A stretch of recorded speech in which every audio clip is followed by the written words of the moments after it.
very honored to be addressing this group. I want to try to work my remarks into the previous remarks in the following way. I agree with Alan and Michael largely, for the most part, about their descriptions of what's been going on in the lower courts. I want to add one thing.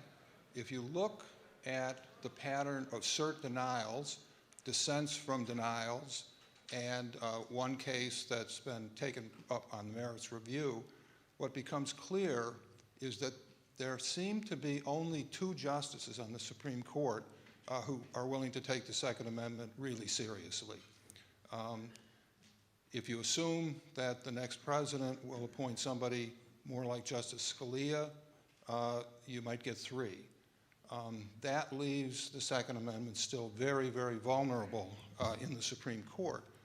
And I think for that reason, it's important to defend the right to keep and bear arms outside the courts for non-legal reasons, as Noel suggested. And so I want to kind of take Noel's approach and do it a little bit differently. This right, the right to keep and bear arms, is a vital element of the liberal order that our founders handed down to us. They understood that those who hold political power will almost always strive to reduce the freedom of those they rule, and that many of the ruled will always be tempted to trade their liberty for empty promises of security. The causes of these political phenomena are sown in the nature of man. The US Constitution, including the Second Amendment, is a device designed to frustrate the domineering tendencies of the politically ambitious. The Second Amendment also plays an important role in fostering the kind of civic virtue that resists the cowardly urge to trade liberty for an illusion of safety. Armed citizens take responsibility for their own security, thereby exhibiting and cultivating the self-reliance and vigorous spirit that are ultimately indispensable for genuine self-government. While much has changed since the 18th century, for better and for worse, human nature has not changed.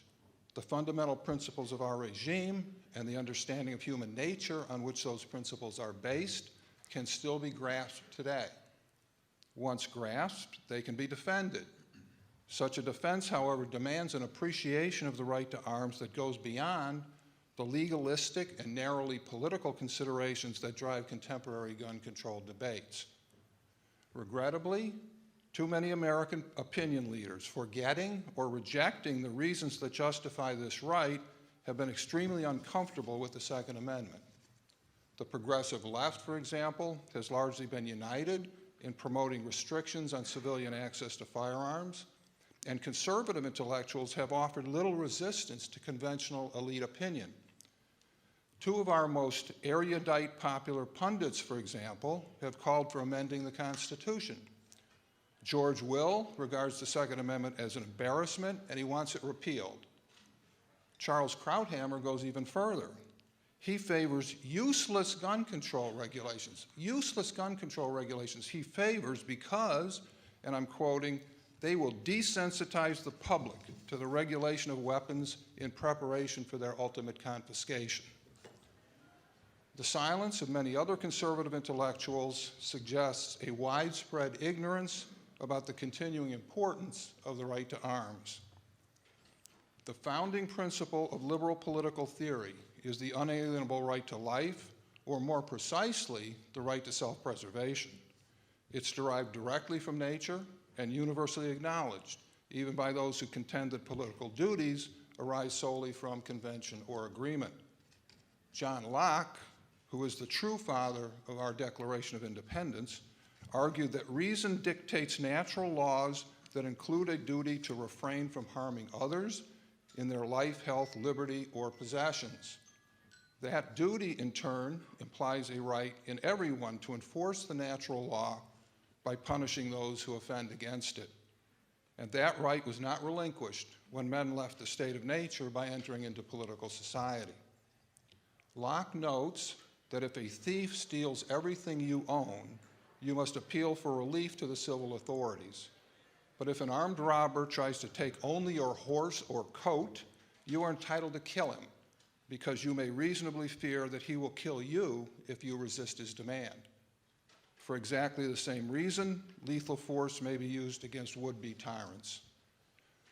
William Blackstone made the same point when he traced the right to arms to what he called the natural right of resistance and self-preservation when the sanctions of society and laws are found insufficient to restrain the violence of oppression.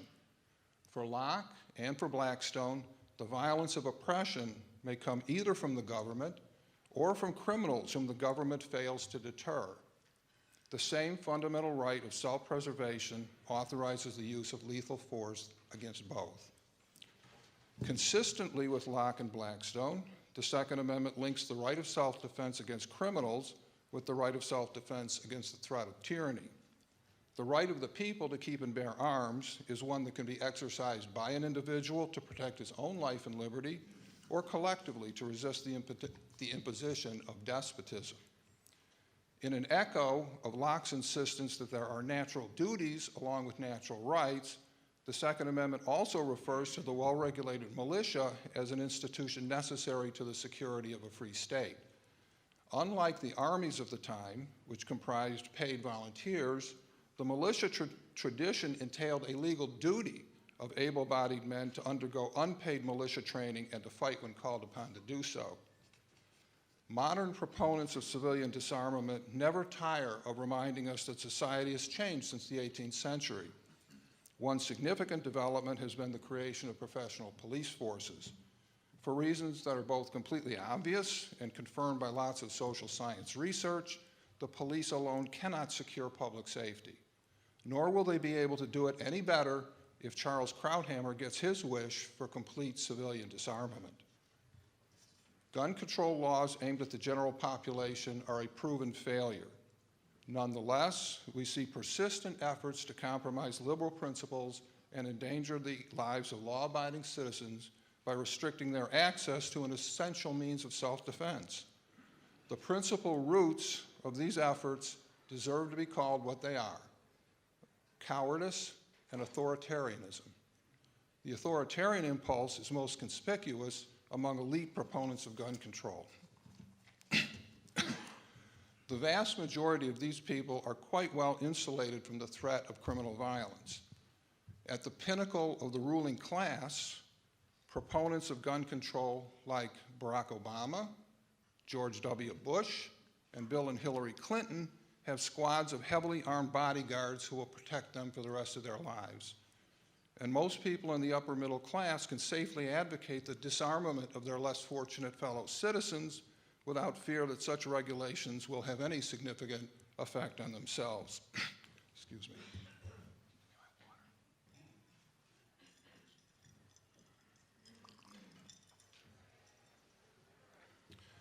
The regulatory elite's authoritarian agenda promises more of what has already proved to be a failure.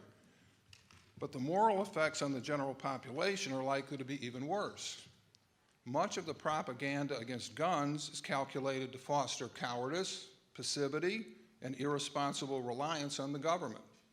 This is the effect that should most worry Americans who are committed to our nation's founding principles. The time is gone when Americans universally supported gun rights, but the American spirit of independence has not disappeared. The service members who fought back in the supposedly gun-free zones at Fort Hood and the Chattanooga recruiting station exhibited that spirit. Many millions of Americans cling to their guns, as President Obama disdainfully remarked, and frequently use those guns to defend their lives and the lives of others. Whatever the exact magnitude of their deterrent effect on crime may be, law-abiding citizens who arm themselves are exhibiting the moral temper appropriate to a free people. They do not regard their lives and safety as a gift from the government, nor do they think that they should wait for the government to come along and save them when their lives or the lives of other innocent people are threatened. When that's, excuse me.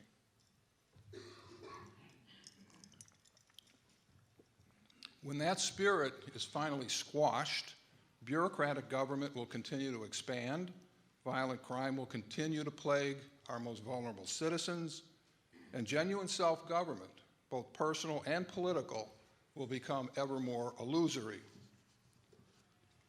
No observer of American life is more respected by conservative intellectuals than Alexis de Tocqueville. Describing a new form of oppression that he saw emerging in democratic societies, Tocqueville imagined a future power, immense and tutelary, presiding over a mass of self-absorbed individuals. This power, Tocqueville said, is absolute, detailed, regular, far-seeing, and mild. It would resemble paternal power if, like that power, it had for its object preparing men for manhood. But it only seeks, on the contrary, to keep them fixed irrevocably in childhood. It likes citizens to enjoy themselves, provided that they think only of enjoying themselves. It willingly works for their happiness, but it wants to be the unique agent and sole arbiter of that happiness.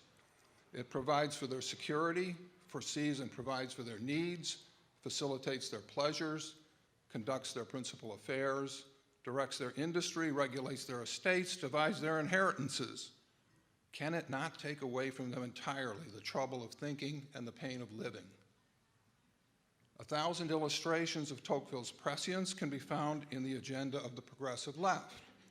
Conservative intellectuals constantly and rightly complain about the erosion of individual liberty by bureaucratic government, about the enervating effects of the nanny state, and about the suffocating atmosphere of euphemisms and repressed resentment imposed by the political correctness police.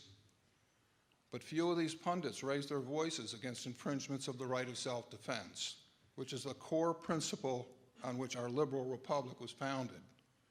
Some even actively urge the government to regulate that right into irrelevance by depriving us of the tools we needed for its exercise.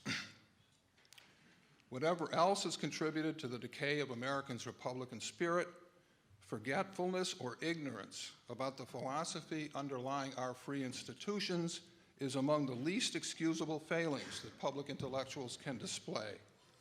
Our most fundamental liberty now depends too much on lawyers and judges construing legal texts and on associations like the NRA, which many conservatives regard as just another special interest lobby that sometimes serves as a convenient political ally. Conservatives should pay more attention to the views of John Locke, William Blackstone, and every one of our founding fathers. Their philosophy was not infected by some silly romanticism about guns or on an outmoded frontier mentality. It was based on the reality of human nature and on reason. Thank you.